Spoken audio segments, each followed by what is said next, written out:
17장. 왕은 안정을 찾은 뒤에 예언자 나단에게 말했다. 보십시오. 나는 여기 호화로운 백향목궁에서 편히 살고 있는데 하나님의 언약궤는 허술한 장막 안에 있습니다. 나단이 왕에게 말했다. 무엇이든 왕의 마음에 좋은 대로 행하십시오.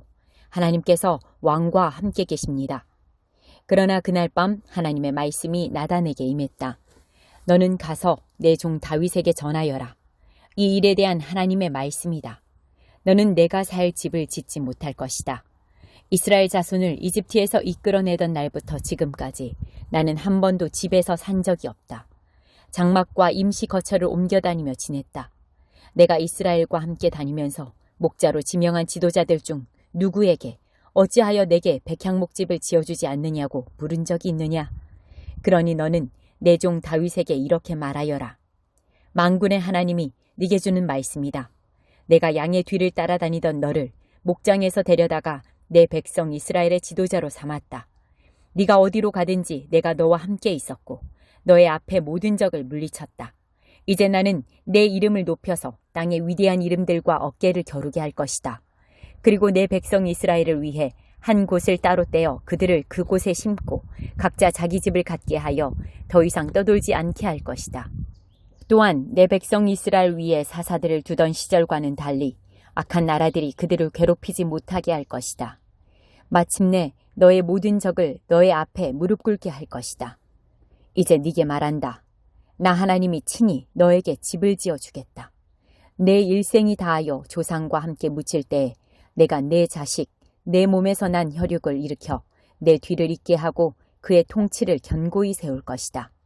그가 나를 높여 집을 지을 것이며 나는 그 나라의 통치를 영원히 보장할 것이다. 나는 그에게 아버지가 되고 그는 내게 아들이 될 것이다. 앞선 왕에게서는 내 자비로운 사랑을 거두었으나 그에게서는 절대로 내 사랑을 거두지 않을 것이다. 내가 그를 내 집과 내 나라 위에 영원히 세울 것이다. 그의 왕좌는 바위처럼 언제나 든든히 그 자리에 있을 것이다. 나단은 환상 중에 보고 들은 모든 것을 다윗에게 빠짐없이 전했다. 다윗 왕이 들어가서 하나님 앞에서 기도했다. 내 주 하나님, 제가 누구이며 저의 집안이 무엇이기에 주께서 저를 이 자리에 이르게 하셨습니까? 그러나 앞으로 있을 일에 비하면 이것은 아무것도 아닙니다. 주 하나님, 주께서는 제 집안의 먼 앞날에 대해서 말씀하시며 장래일을 엿보게 해주시고 저를 대단한 사람처럼 봐주셨습니다. 제 실상이 어떤지 아시면서도 주의 종을 높여주시니 이 다윗이 무슨 할 말이 있겠습니까? 하나님, 주께서 그 선하신 마음으로 저를 취하셔서 이 큰일을 행하게 하시고 주의 크신 일을 나타내게 하셨습니다. 주님 같은 분은 없습니다. 주님과 같은 하나님이 없습니다.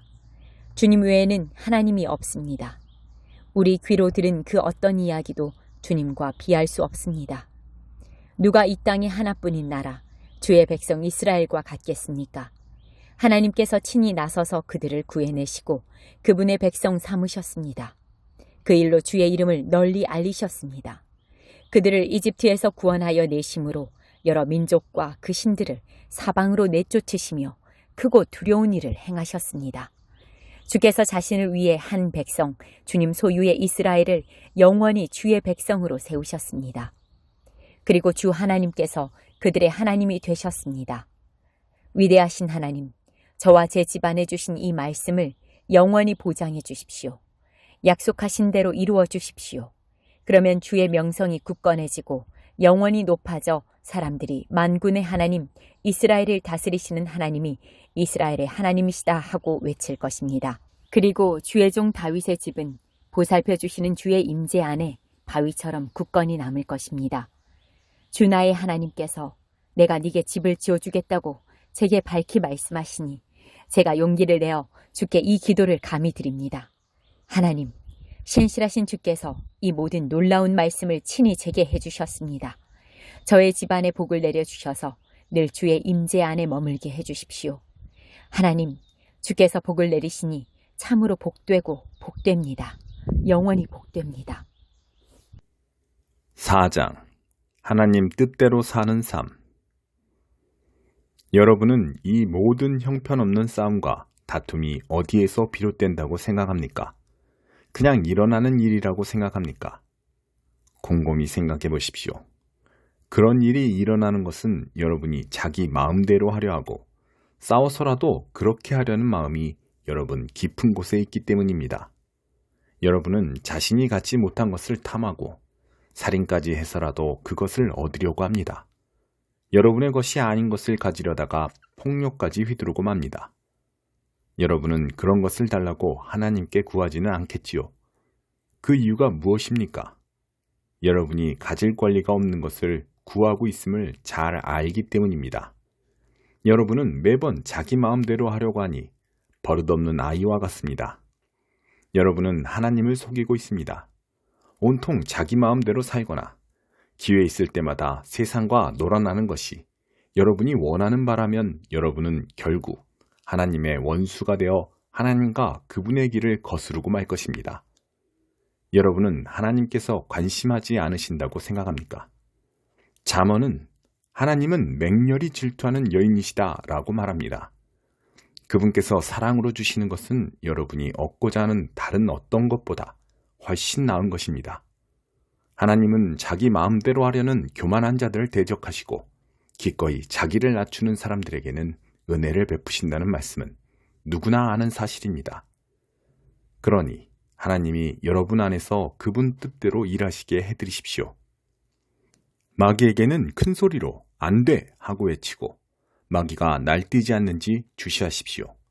하나님께는 조용히 예 라고 말씀드리십시오. 그러면 하나님께서 즉시 여러분 곁에 계실 것입니다.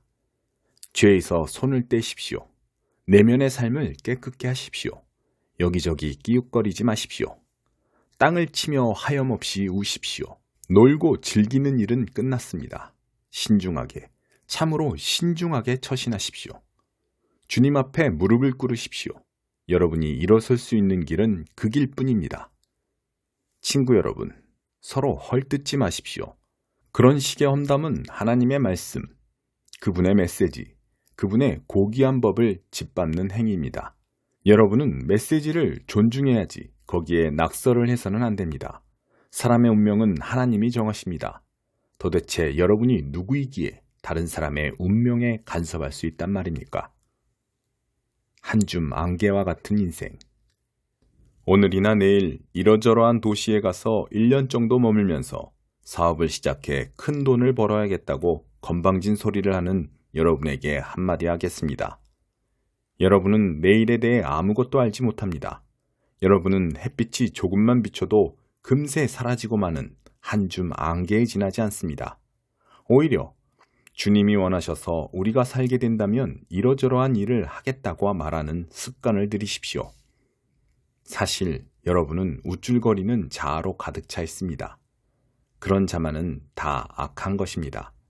여러분이 옳은 일을 할 줄 알면서도 하지 않는 것, 그것이 바로 여러분의 죄악입니다. 요나 1장. 요나가 하나님을 피해 달아나다. 오래전 어느 날 하나님의 말씀이 아미떼의 아들 요나에게 임했다. 일어나 큰 도시 니느웨로 가거라. 가서 그들에게 말씀을 전하여라. 그들의 악행을 내가 더 이상 두고 볼 수 없다. 그러나 요나는 일어나서 하나님을 피해 다른 방향인 다시스로 달아났다. 욥바항으로 내려간 그는 다시스로 가는 배를 발견했다. 그는 배삭스를 지불하고 다시스로 가는 사람들과 함께 배에 올랐다. 하나님에게서 최대한 멀리 달아나려는 것이었다. 하나님께서 바다에 거대한 폭풍을 보내셨다. 집채만한 파도가 일어났다. 배가 당장이라도 산산조각 날 것 같았다. 선원들은 공포에 사로잡혀 저마다 모시는 신들에게 필사적으로 도움을 청하며 소리를 질러댔다. 그들은 배의 무게를 줄이기 위해 배에 실었던 물건 전부를 바다에 던졌다. 그 와중에 요나는 배 밑창에 내려가 잠을 자고 있었다. 그는 아주 깊이 잠들어 있었다. 선장이 그에게 와서 말했다. 아니 지금 뭐 하는 거요? 잠을 자고 있다니. 일어나서 당신의 신에게 기도하시오. 어쩌면 당신의 신이 우리가 처한 곤경을 보고 우리를 구해줄지도 모르잖소. 그러자 선원들끼리 말했다. 한번 진상을 파헤쳐 봅시다. 이 배에 탄 사람들 중에 누가 이 재앙을 불러왔는지 제비를 뽑아 알아보는 게 어떻겠소?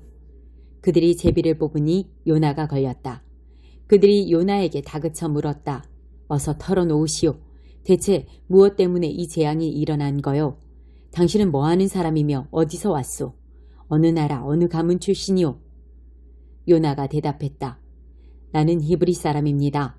바다와 육지를 창조하신 하늘의 하나님을 예배하는 사람이요. 그 말에 흠친 놀란 선원들은 겁에 질려 말했다.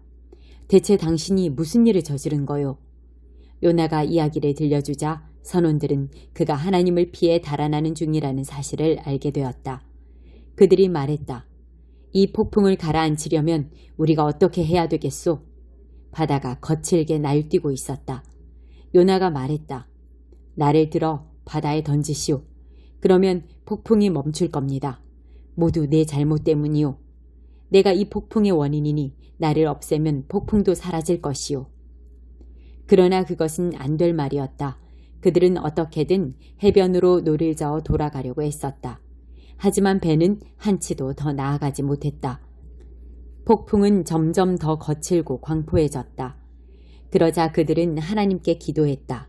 오 하나님, 이자가 살아온 삶 때문에 우리를 죽이지 말아주십시오. 이자를 죽인다고 해서 우리를 벌하지 말아주십시오. 주는 하나님이시니 주께서 가장 좋게 여기시는 대로 행해 주십시오. 그들은 요나를 들어 배 밖으로 던졌다. 그러자 즉시 바다가 잠잠해졌다. 선원들은 큰 충격을 받았다. 그들은 바다에 대한 두려움 대신 하나님을 향한 경외심에 사로잡혔다. 그들은 하나님께 경배했고 제물을 바치고 서약을 했다. 그때 하나님이 한 거대한 물고기를 보내시니 그것이 요나를 집어 삼켰다. 요나는 사흘 낮과 밤을 그 물고기 뱃속에 있었다. 6장 안식일의 주인. 어느 안식일에 예수께서 곡식이 무르익은 밭 사이를 걷고 계셨다. 제자들이 곡식 이삭을 따서 손으로 껍질을 벗겨 먹었다. 몇몇 바리새인들이 말했다. 당신들은 어찌하여 안식일 규정을 어기고 이런 일을 하는 거요? 예수께서 제자들 편에 서셨다. 너희는 다윗과 그 동료들이 배고플 때 한 일을 읽어보지 못했느냐? 그가 성소에 들어가서 제사장들 외에는 아무도 먹지 못하게 되어 있는 제단에서 간 물려낸 빵을 먹지 않았느냐? 그는 그 빵을 자기 동료들에게도 주었다. 예수께서 말씀하셨다. 인자는 안식일의 종이 아니라 주인이다. 또 다른 안식일에 예수께서 회당에 들어가 가르치셨다. 거기에 한쪽 손이 오그라든 사람이 있었다. 종교학자와 바리새인들은 혹시나 안식일 위반으로 예수를 잡을까 하여 그 사람을 고쳐주나 보려고 그분을 주시했다. 예수께서 그들의 속셈을 아시고 손이 오그라든 사람에게 말씀하셨다. 일어나서 여기 우리 앞에 서거라. 그가 일어나 섰다. 예수께서 그들에게 말씀하셨다. 너희에게 묻겠다. 어떤 행동이 안식일에 가장 합당하냐? 선을 행하는 것이냐? 악을 행하는 것이냐? 사람을 돕는 것이냐? 무력한 상태로 버려두는 것이냐? 예수께서 그들을 둘러보시며 각 사람의 눈을 쳐다보셨다. 그러고는 그 사람에게 말씀하셨다. 내 손을 내밀어라. 그가 손을 내미자 그 손이 새 손과 같이 되었다. 그들은 화가 잔뜩 나서 어떻게 하면 예수께 보복할 수 있을지를 모의하기 시작했다. 12 사도를 임명하시다. 그 즈음에 예수께서 기도하러 산에 올라가셔서 밤새도록 하나님 앞에 기도하셨다. 이튿날 예수께서 제자들을 부르시고 그들 가운데서 다음 12명을 정하셔서 사도로 임명하셨다. 예수께서 베드로라는 이름을 지어주신 시몬, 그의 동생 안드레, 야고보, 요한, 빌립, 바돌로메, 마태, 도마, 알페오의 아들 야고보, 열심당원이라 하는 시몬, 야고보의 아들 유다, 그분을 배반한 가룟 유다. 너희는 복이 있다. 예수께서 그들과 함께 산에서 내려와 평지에 서시자 제자들이 그분 주위에 둘러섰고 곧이어 유대와 예루살렘과 심지어 해안 지방인 두로와 시돈에서 온 큰 무리도 모여들었다. 그들은 그분께 말씀도 듣고 병도 고치려고 온 것이었다. 악한 귀신에 시달리던 사람들이 고침을 받았다. 모든 사람이 예수께 손을 대려고 했다. 예수에게서 아주 강한 능력이 나와서 수많은 사람들이 나았기 때문이다. 예수께서 이렇게 말씀하셨다. 모든 것을 다 잃은 너희는 복이 있다. 그때에야 너희는 하나님 나라를 찾게 될 것이다. 굶주림에 지친 너희는 복이 있다. 그때에야 너희는 메시아의 음식을 먹을 준비가 된 것이다.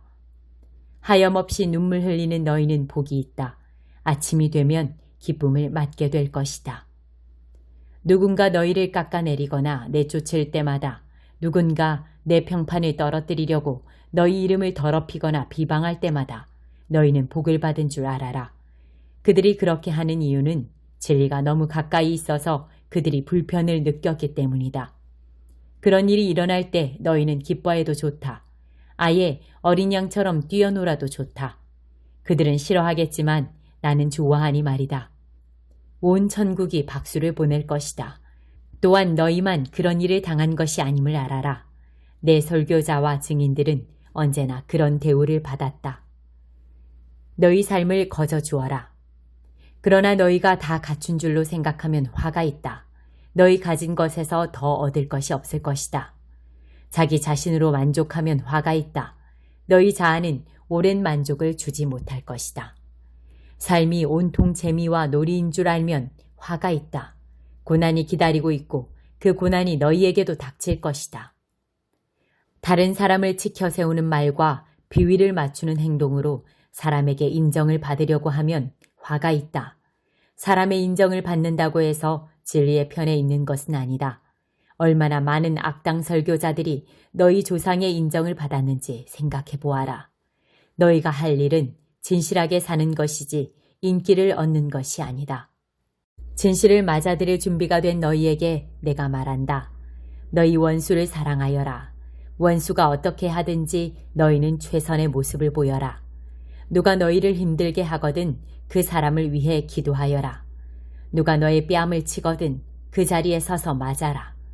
누가 내 셔츠를 움켜쥐거든 네 가장 좋은 외투까지 잘 포장해 선물로 주어라. 누가 너를 억울하게 이용하거든 종의 삶을 연습하는 기회로 삼아라. 똑같이 갚아주는 것은 이제 그만하여라. 너그럽게 살아라. 여기 간단하고 유용한 행동 지침이 있다. 사람들이 너희에게 무엇을 해주면 좋겠는지 자문해 보아라. 그리고 너희가 먼저 그들에게 그것을 해주어라.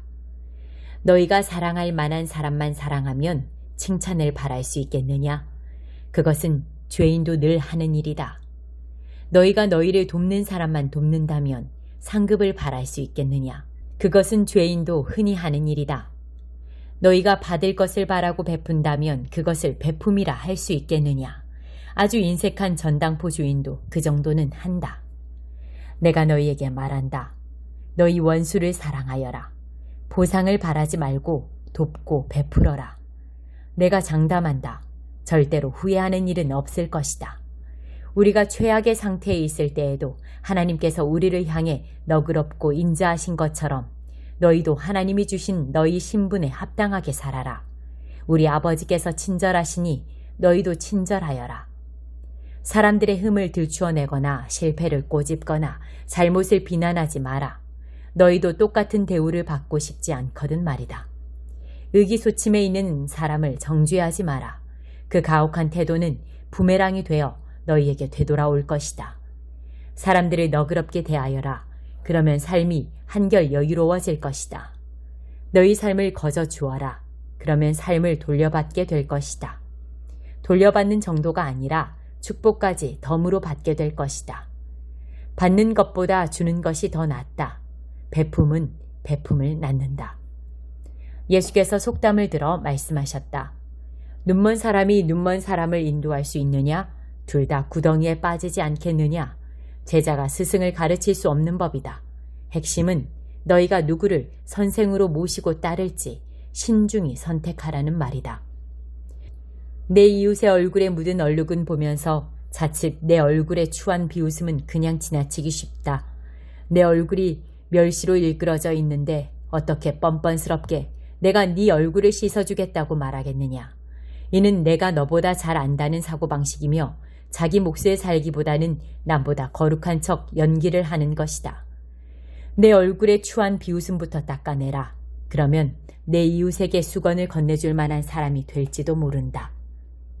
말씀을 삶으로 실천하여라. 건강한 나무에서 벌레 먹은 사과를 딸 수 없고 병든 나무에서 좋은 사과를 딸 수 없다. 사과의 건강을 보면 나무의 건강을 알 수 있다. 먼저 너희는 생명을 주는 삶에서부터 시작해야 한다. 중요한 것은 너희 말과 행동이 아니라 너희 됨됨이다. 참된 말과 행동은 너희의 참된 존재에서 흘러넘치는 것이다. 너희는 내게 예의를 갖추어 예 선생님, 옳습니다 선생님 하면서도 어째서 내가 명하는 것은 하나도 행하지 않느냐. 내가 너희에게 하는 이 말은 너희 삶에 덧붙이는 장식이나 너희 생활 수준을 높여주는 리모델링 같은 것이 아니다. 내 말은 주춧돌과도 같아서 너희는 내 말 위에 인생을 지어야 한다. 너희가 내 말을 너희 삶으로 실천하면 너희는 땅을 깊이 파서 반석 위에 집의 기초를 놓은 현명한 목수와 같다. 강둑이 터져 강물이 들이쳐도 그 집은 꿈쩍도 하지 않는다. 오래가도록 지어진 집이기 때문이다. 그러나 너희가 내 말을 성경 공부 때만 사용하고 삶으로 실천하지 않으면 너희는 주춧돌을 생략하고 집을 지은 미련한 목수와 같다. 강물이 불어 집에 들이치자 그 집은 맥없이 무너지고 말았다. 완전히 유실되고 말았다.